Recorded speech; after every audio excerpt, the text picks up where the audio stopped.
नमस्कार दोस्तों, स्वागत है आपका आज की बेहद बड़ी और ज़रूरी खबरों में। लेकिन खबर में आगे बढ़ने से पहले अगर आप भी गरीबों की मदद में उतरी कांग्रेस पार्टी का समर्थन करते हैं तो आप अभी इस वीडियो को लाइक कीजिए और इस लाल बटन को दबाकर चैनल को फ्री में सब्सक्राइब करके घंटी बजाइए और कमेंट में लिखें जय हिंद। रुख करते हैं पहले खबर की तरफ। मोदी सरकार 2.0, दिल्ली में हार, बिहार में रार, 2020 में 2015 जैसा हश्र बचाने की चुनौती।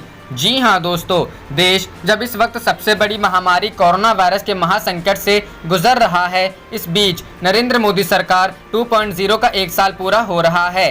23 मई 2019 को लोकसभा चुनाव के नतीजे आए थे और नरेंद्र मोदी लगातार दूसरी बार प्रचंड जीत हासिल कर दोबारा देश के प्रधानमंत्री बने थे। मोदी नाम का मैजिक लोकसभा चुनाव में सिर चढ़कर बोला, लेकिन 6 महीने के बाद ही जब राजधानी दिल्ली में चुनाव हुआ तो सब बदल गया। दिल्ली में एक बार फिर आम आदमी पार्टी की सरकार बनी और प्रचंड जीत हासिल हुई। वहीं जीत कदम भरने वाली भाजपा दहाई का आंकड़ा भी छू नहीं सकी। दिल्ली विधानसभा चुनाव के नतीजे बिल्कुल 2014 लोकसभा चुनाव और उसके बाद हुए विधानसभा चुनाव के जैसे रहे थे।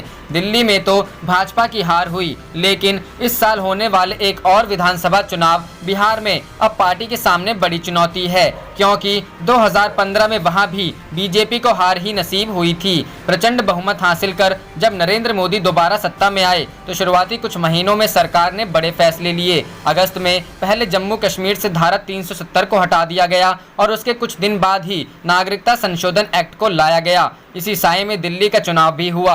नागरिकता संशोधन एक्ट को लेकर देश के अलग अलग हिस्सों में विरोध प्रदर्शन हुआ।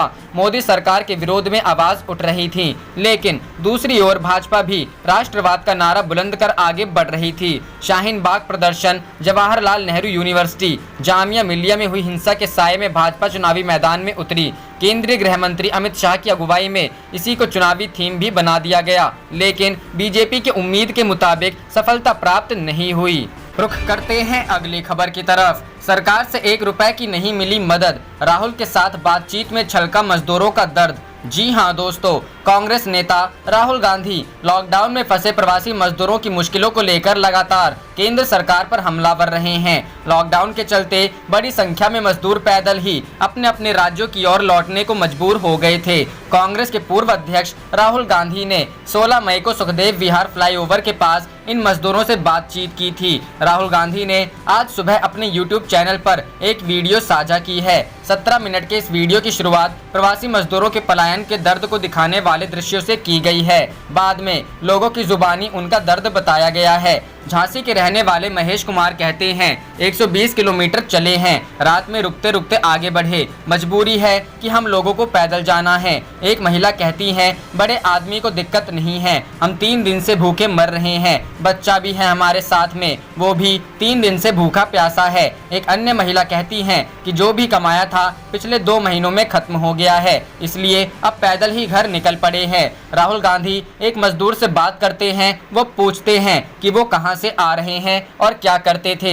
शख्स बताता है कि वह हरियाणा से आ रहा है और कंस्ट्रक्शन साइट पर काम करता था। उसने बताया कि 1 दिन पहले ही उसने चलना शुरू किया है, उनके साथ उनका पूरा परिवार है। शख्स ने बताया कि उसे एकाएक ही लॉकडाउन की जानकारी मिली। जहां रहते थे वहां किराए में 2500 रुपए देने पड़ते थे, इसलिए अब वो झांसी रवाना हो रहे हैं। राहुल गांधी ने पूछा कि पैसे है पास में, खाना खा रहे हो? इस सवाल के जवाब में परिवार ने बताया कि लोग रास्ते में उन्हें खाने के लिए दे देते हैं। कई बार खाना मिलता भी है, कई बार नहीं मिलता तो पैदल चलते हुए आगे बढ़ जाते हैं। एक शख्स ने बताया कि किस तारीख की शाम को पता चला कि 22 मार्च को भारत बंद है, हमें लगा कि 1 दिन का गैप है, 4 दिन के बाद फिर से सब कुछ बंद हो गया। राहुल गांधी ने पूछा कि अगर पता होता कि 4 दिन बाद फिर से सब बंद होने वाला है तो क्या करते? तो परिवार वालों ने बताया कि घर निकल जाते। पिछले 2 महीनों से घर से पैसा मंगवा रहे हैं, घर वाले गेहूं बेचकर हमें पैसा भेज रहे हैं, उसी से गुजारा हो रहा है। हमने 3 लॉकडाउन तक तो इंतजार किया, लेकिन अब लगा पता नहीं आगे क्या होगा, इसीलिए घर निकल पड़े। रुख करते हैं अगली खबर की तरफ। मध्य प्रदेश, ज्यादा बिल की शिकायत पर बिजली विभाग का जवाब, बिल में छूट पाना है तो बीजेपी को हटाओ। जी हाँ दोस्तों, यदि आपको बिजली बिल पर छूट पाना है तो बीजेपी को हटाना है और कांग्रेस को लाना है। ऐसा हम नहीं कह रहे, बल्कि मध्य प्रदेश में विद्युत विभाग की अधिकृत वेबसाइट कह रही है। जी हाँ, अगर मालवा में ज्यादा बिल आने की शिकायत ऑनलाइन दर्ज करने पर उपभोक्ता को ऐसा ही मैसेज आया, आने वाले समय में अगर विधानसभा सीट पर उपचुनाव है, ऐसे में सरकारी विभाग से इस तरह के मैसेज ने अफसरों को फौरन हरकत में ला दिया है। मामले की जांच की जा रही है। मध्य प्रदेश विद्युत विभाग की वेबसाइट पर दर्ज शिकायत के निपटारे में लिखे आ रहे एक मैसेज ने आम लोगों को संकेत में डाल दिया है। मध्य प्रदेश विद्युत विभाग की साइट पर बिजली संबंधी किसी भी तरह की ऑनलाइन शिकायत करने की व्यवस्था है। विभाग ऐसी शिकायत पर फौरन रिप्लाई देता है या फिर शिकायत के समय दी गई आईडी से लॉगिन करके ऑनलाइन देखा जा सकता है कि आपकी शिकायत पर क्या कार्रवाई हुई। अगर मालवा में रहने वाले हरीश यादव के घर का बिजली का बिल 30,000 रुपए से ज्यादा का आया था, उन्होंने इसकी ऑनलाइन शिकायत की। शिकायतकर्ता ने जब अपनी शिकायत के स्टेटस को ऑनलाइन देखा तो उसमें संदेश लिखा था, अगर बिल में छूट पाना है तो बीजेपी को हटाना है और कांग्रेस को लाना है, 100 में 100 रुपए का आना है। इस तरह का मैसेज देखकर हरीश हैरान हो गए और उन्होंने कलेक्टर कार्यालय पहुंचकर इसकी शिकायत दर्ज कराई। रुख करते हैं अगली खबर की तरफ। राहुल गांधी ने शेयर किया मजदूरों से मुलाकात का वीडियो। प्रवासी बोले, कोरोना नहीं साहब, भूख प्यास का है डर। जी हाँ दोस्तों, कोरोना वायरस संकट और देशव्यापी लॉकडाउन की मार झेल रहे प्रवासी मजदूरों पर अब राजनीति शुरू हो गई है।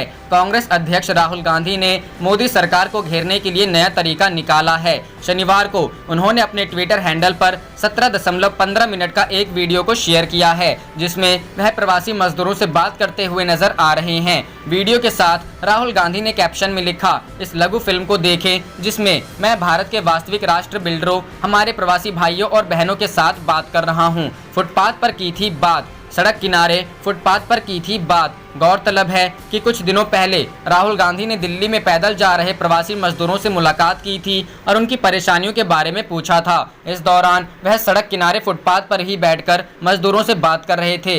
राहुल के इस वीडियो में उस मुलाकात के दौरान हुई बातचीत को भी दिखाया गया है।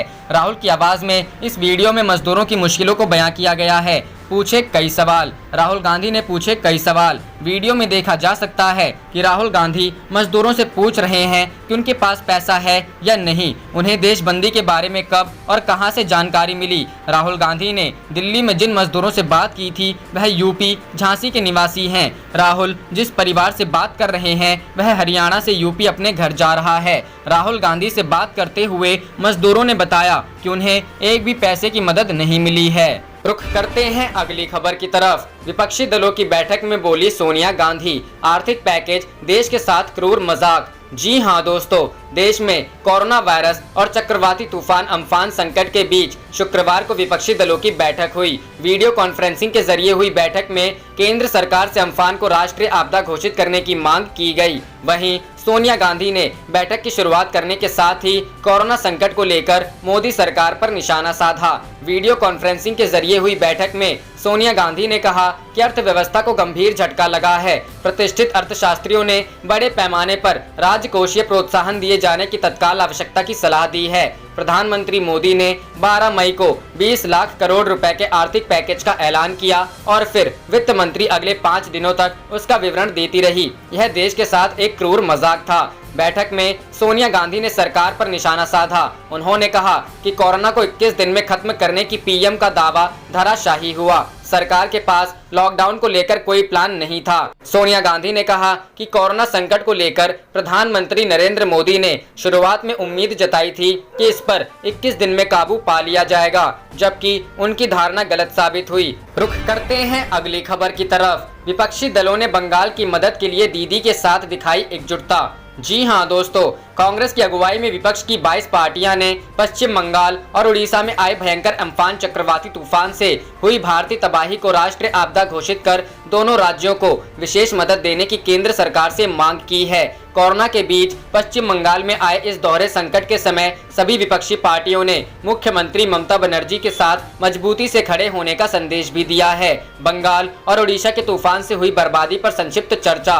कोरोना संकट को लेकर वीडियो कॉन्फ्रेंसिंग के जरिए हुई विपक्षी पार्टियों की इस बैठक में सबसे पहले बंगाल और उड़ीसा के तूफान से हुई बर्बादी पर संक्षिप्त चर्चा हुई और प्रस्ताव पारित किया गया। इसमें कहा गया कि हम विपक्ष की पार्टियां तूफान से बंगाल और उड़ीसा में हुई जान माल की भारी तबाही पर अपने गहरे दुख और संवेदना का इजहार करते हैं। साथ ही इस मुश्किल संकट और चुनौती से उबरने के लिए इन दोनों सूबों की जनता के साथ अपनी प्रतिबद्धता जताते हैं। तूफान और राष्ट्रीय आपदा घोषित करने के साथ विशेष मदद की मांग। विपक्षी पार्टियों ने केंद्र सरकार से तूफान को राष्ट्रीय आपदा घोषित करने के साथ विशेष मदद का आग्रह करते हुए कहा है कि देश पहले ही कोरोना महामारी के गंभीर संकट से गुजर रहा है और ऐसे में इस तूफान से आई दोहरी मुसीबत से मुकाबले के लिए दोनों राज्यों के लोगों को आपात सहायता की जरूरत है। केंद्र इसे राष्ट्रीय आपदा घोषित करेगा तो दोनों राज्यों को आपदा के विध्वंस से उबरने में मदद मिलेगी। विपक्षी दलों ने सरकार को आगाह करते हुए चिंता जताई है कि तूफान से हुई तबाही के हालात के बाद कोरोना सरीखे महामारी का प्रकोप इन राज्यों में बढ़ने का खतरा हो सकता है और इसीलिए राहत सहायता तत्काल मुहैया कराया जाना अपरिहार्य है। दीदी को केंद्र पर राहत सहायता देने का बनाया गया दबाव। तूफान का जायजा लेने शुक्रवार को सूबे के दौर पर गए प्रधानमंत्री नरेंद्र मोदी से पहले ही विशेष आपदा पैकेज की मांग कर चुकी ममता बनर्जी के लिए विपक्षी दलों का इस पर एकजुट स्वर जाहिर तौर पर सियासी रूप से राहत देने वाला है। विपक्षी दलों की यह एकजुटता दीदी को केंद्र पर राहत सहायता देने का दबाव बनाने में सियासी रूप से मदद करेगा। रुख करते हैं अगली खबर की तरफ। 22 विपक्षी दलों की बैठक में सोनिया ने कहा, लॉकडाउन पर सरकार के पास रणनीति नहीं, सारी शक्तियां पीएमओ तक सीमित। जी हां दोस्तों, कांग्रेस अध्यक्ष सोनिया गांधी ने लॉकडाउन से बाहर आने के लिए सरकार के पास कोई रणनीति नहीं होने का दावा करते हुए शुक्रवार को कहा कि संकट के इस समय भी सारी शक्तियां प्रधानमंत्री कार्यालय तक सीमित हैं। 22 प्रमुख विपक्षी दलों की वीडियो कॉन्फ्रेंस के माध्यम से हुई बैठक में उन्होंने यह भी कहा कि सरकार में संघवाद की भावना को भुला दिया गया है और विपक्ष की मांगों को अनसुना कर दिया गया।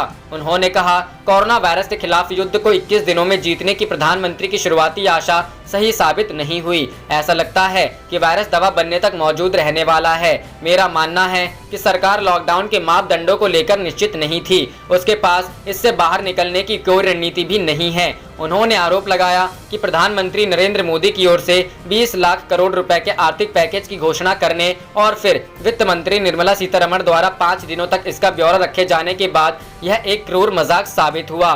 सोनिया के मुताबिक हम में से कई समान विचारधारा वाली पार्टियां मांग कर चुकी हैं कि गरीबों के खातों में पैसा डाले जाएं, सभी परिवारों को मुफ्त राशन दिया जाए और घर जाने वाले प्रवासी श्रमिकों को बस एवं ट्रेन की सुविधा दी जाए। हमने यह मांग भी की थी कि कर्मचारियों एवं नियोजकों की सुरक्षा के लिए वेतन सहायता कोष बनाया जाए। हमारी गुहार को अनसुना कर दिया गया। रुख करते हैं अगली खबर की तरफ। अनिल विज की अधिकारियों को 2 टूक, हरियाणा में नौकरी करनी है तो विधायकों की सुननी पड़ेगी। जी हां दोस्तों, हरियाणा में एक बार फिर से विधायकों और अधिकारियों के बीच तकरार बढ़ती जा रही है। विधायकों का कहना है कि अधिकारी उनके फोन नहीं उठाते।